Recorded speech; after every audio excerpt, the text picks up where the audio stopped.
Oh my goodness. So it's one thing if they look good, but they also gotta feel good.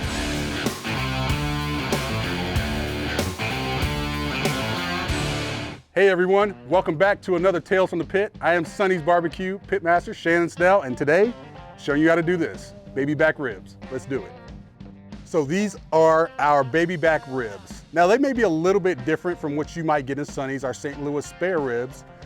They're a different bit of a cut, all right? Spare ribs come from the belly of the pig. These come from the spine of the pig, which does a lot of work, so you won't get a lot of fat. So generally you'll find these ribs at a Whole Foods store, one that sells food in bulk, just because these come two to a pack, and a lot of specialized grocery stores won't sell these. They'll sell them in a smaller pack, but you'll find these baby backs available in most grocery stores that sell food in bulk. So before we start prepping these baby back ribs up, what we're gonna go do is get our smoker prepared, ready to cook some really good baby back ribs. I have a combo smoker right here. These are super fun, super easy, and they're great for items like baby backs, any ribs in general. This side I have a side that's good for smoking and good for searing items with charcoal, and this side I use for also grilling, which uses propane. How do we prep it? What are we gonna do? All right, so we have our chimney right here. We're gonna put these lighter cubes, which are gonna get nice and hot, and then on top of that, we're gonna put our charcoal. We're gonna do some indirect cooking over here on our grill, and we're gonna end up doing it with some hickory wood. So I got these lighter cubes all lit up, and now we're gonna put some charcoal right on the top. We're gonna get this nice and hot. It's gonna go right inside of our grill. All right, so these coals are getting nice and hot, so we can pour them right now. Let's pop open our grill.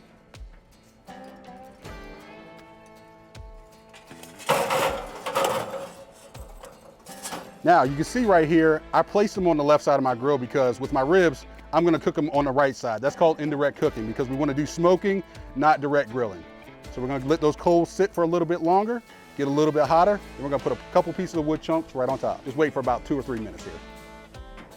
So I'm adding hickory to this right over the coals. We need some of these hickory wood chunks to get hot, to start burning off a little bit and produce some really nice, clean smoke, which will make your baby backs taste amazing.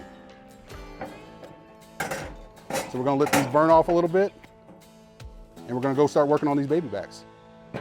All right, so we just finished prepping up our smoker. That's rocking and rolling, getting hot. Now we gotta make a rub. A rub for ribs is imperative when you're smoking, all right? We're talking about a bone-in meat that's somewhat thinner that needs to add more flavor. So what better way to do that than our own very own homemade rub? So what we're gonna do is start off with a base of granulated sugar. We have some salt, a little bit of black pepper, some garlic powder, along with some onion powder. We have some cayenne, one of my favorite seasons because of the heat. We have some chili powder, and my absolute favorite seasoning, smoked paprika. Just give this a whisk, and bam, you got yourself a rib rub. Now while we put that off to the side, we'll actually do our sauce as well. So we have some Sonny's original sauce right here, and we have some honey. This is gonna be able to glaze our ribs at the end of our cooking process. So we're gonna build that right now. So we're just gonna put some honey inside of our Sonny's original sauce. Just give this a whisk. And bam, there you go. We got our rub and we got our sauce ready for our ribs. Time to go get them prepped up. I'll be right back. So here we are, baby back ribs, the raw baby back ribs that we have. Prepping them is actually very easy. There's only a few things that you need to do to them, but I still have to somewhat clean it up. I still have to make sure that the great meat that I'm cooking is the great meat that I have coming off the smoker. So one thing that I'm gonna do is just go ahead and flip this over. Now, as you can see right here, one of the major things that you have to do when you're prepping ribs, whether that be not only spare ribs or St. Louis, but also baby backs, is remove that membrane. There's like a paper tissue thin membrane on the back. This one was already removed, but all you need is a paper towel. You're able to peel it off very easily, or use the back of a spoon. All right, you wanna get that paper thin membrane on the back because it does not allow for you for that rub to penetrate on the back of that rib and get that maximum flavor that you're looking for out of it. Another thing that you can do is there's stuff on the back, like this little skirt meat back there on the back, and actually as part of this is some of the membrane. So this membrane on the back is something else that you can pull off. I'm just gonna go ahead and cut this off because this is unappetizing. This is stuff that I'm really not gonna eat, that I don't want on my ribs. It's not gonna cook down well anyway. but these look great. I'm gonna go ahead and apply my binder and apply my rub right now. Now, I use mustard just because if I see yellow, that means it needs to be covered up by rub. But you can use oil, you can use a high point oil, you can use water, you can just stick your rub on as is.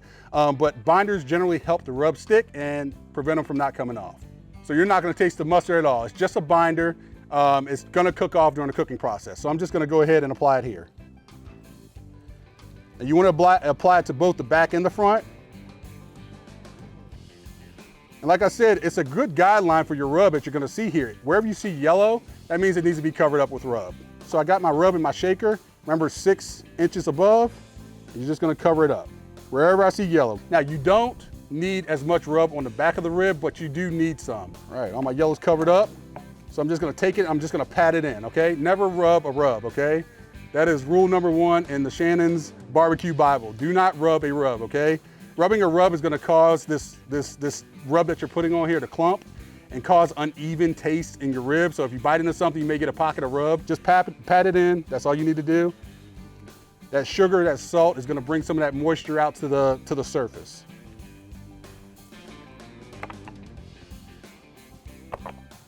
All right, just gonna flip those over and do the same thing. All right, you use all that rub. All right, I'm gonna grab my tray, transfer them on over to my smoker, be right back. Okay, so the smoker's heated up to 250, 275, smoking hot. You can see all that nice blue smoke coming out of there, which means it's clean smoke. I'm gonna open this up. And once again, we're gonna cook this indirectly on this side of our smoker. See that right side's firing up pretty hot. We do not wanna cook our ribs over that because we don't want them to burn right away. This is gonna take a little bit of time. All right, we're gonna close this down. We're not gonna attempt to look at it or anything. It's gonna take a nice smoke nap for about 2 hours. We'll come back and check on it. All right, so our ribs have been on for 2 hours, right? I have some apple juice here. Apple juice is a great product. It goes great with pork. So you just kind of mist your ribs. And like I said, this is at the 2 hour point. You're not looking for temperature right now. You're more looking for color and you're looking to see if your rub is gonna set, right? We do a rub test. Basically, you can take your pointer finger. If you can rub it down the rib and none of the rub comes off, then it's ready to wrap. But this one is not ready to wrap just yet. So we're gonna spritz it just a little bit here. Make sure it's nice, and then we'll continue to let it cook. So we'll come back in another maybe 25, 30 minutes to check on them again, and you should be spritzing after every 25, 30 minutes. Anytime you open this smoker up, you check on your ribs, if they look a little bit dry, a little apple juice ends up taking care of that. All right, it's been another 30 minutes, and they're just about ready to wrap. So once again, this is at another 30-minute mark. So I spritzed them after the first 2 hour mark, another 30 minutes. They should be almost done here, ready to wrap. All right, so it's been about 3 hours. We spritzed our ribs a couple of times. The rub's not coming off. The spritz did really well. It's not washing any of that seasoning off. So it's time for us to get them in the wrap. It's time for us to pull these off and get them wrapped in some really, really good stuff. Onto the tray. All right, let's go get them in the wrap. All right, so we just pulled these ribs off the smoker. Now what we're gonna do is make a wrap. Now I use heavy duty foil because you don't want the rib to puncture anything that you're gonna put in this wrap. So you're just gonna tear a sheet big enough to fit your rib. So first thing we're gonna start with is some brown sugar. Okay, after that, you got a little bit of honey.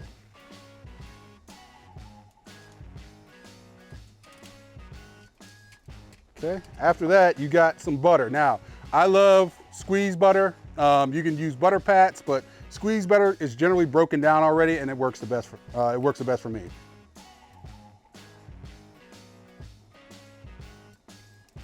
Perfect. Now, before you actually put the ribs, which are gonna go face down inside this wrap, just use a 1/4 cup of apple juice. I like to keep it in my spray bottle that I use over at my smoker. So I'm just gonna spray it right on top, 1/4 cup. Should be more than enough. And you take your ribs and they're gonna go face down right inside all that goodness, okay?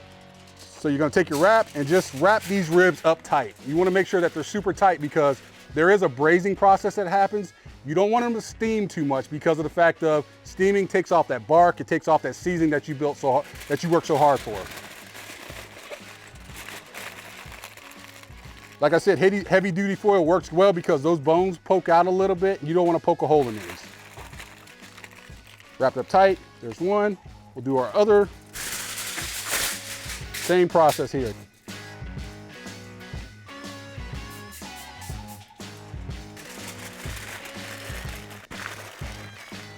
Perfect. Let's go get them back on the smoker. Now, these are gonna go face down. We place the meat face down inside of our wrap. We're gonna do the same thing on the grill. They're gonna go face down, let it braise in that butter, that honey, and that brown sugar. Indirectly away from the coals, and we're gonna close this back up. Now, this is gonna take about another 90 minutes, hour and a half for these ribs to be anywhere for you to be near checking them, okay?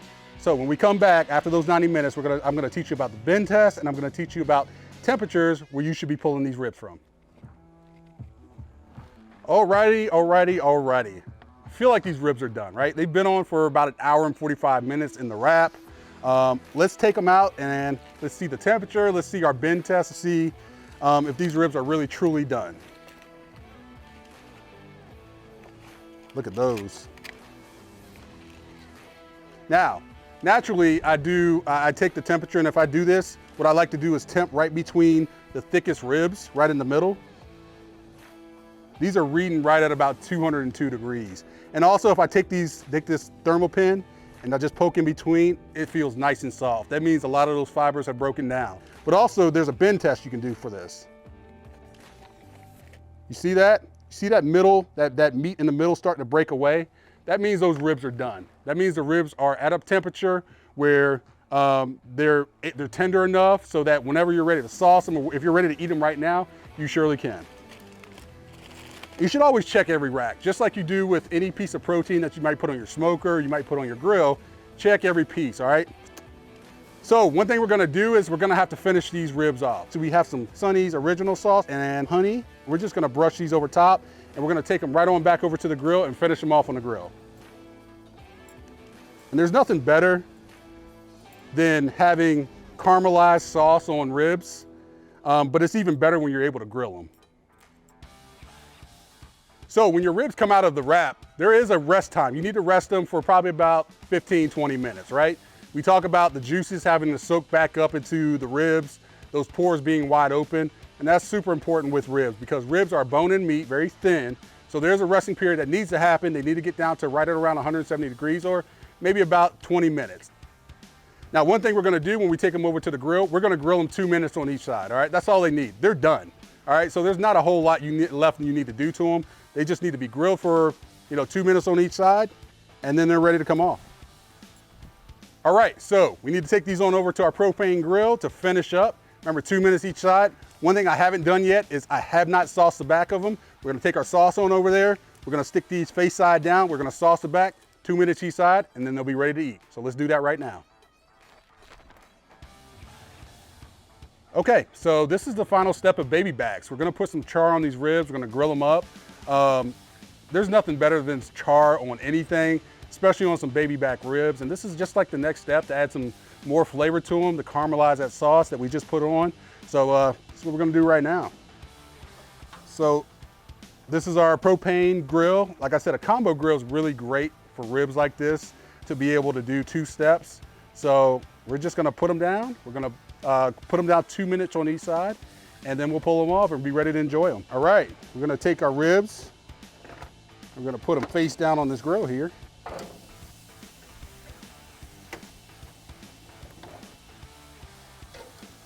Get that nice sizzle. Now remember, it's gonna be 2 minutes on each side. And we're gonna take the sauce that we made earlier and just brush it right here on the back. This is a quick process. This grill got up to about 500 degrees. So we're gonna see some char marks pretty quick.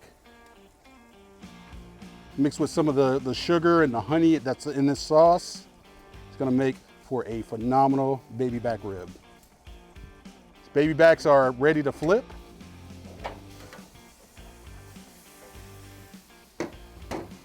We're gonna take some of that sauce that we made earlier. We're just gonna finish off the front. You don't have to flip them again. They're actually gonna be good to go from here and ready to plate. Spend the 2 minutes on the back side, so let's take these off, transport them to the tray, and take them back on over.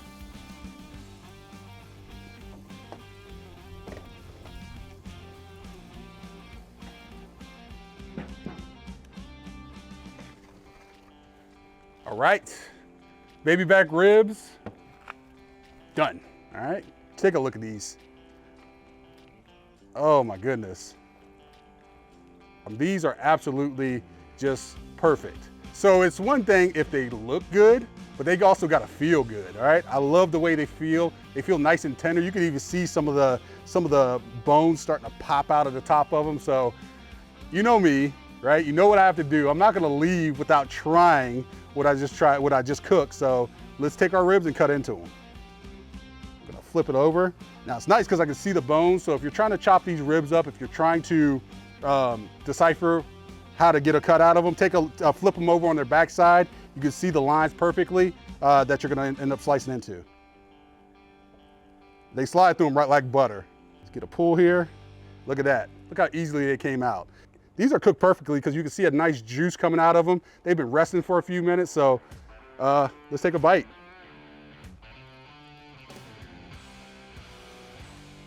So I feel vindicated right now because when you can take a bite, you can see your teeth marks right in it, you know you hit it, you got it right. They taste really good. The tenderness, that juiciness, that moistness that you bit into, there is absolutely nothing better than that. And like I said, the tenderness is spot on. Super happy with these ribs. Try them at home. Try this recipe at home. I look forward to seeing what you guys have to say down in the comments section. I always read these. Give me some feedback. Tell me what you liked about this video. Tell me what you want to see. I'm Sonny's BBQ Pitmaster Shannon Snell. Make sure you also like and subscribe. There's a notification bell down there. Ring it.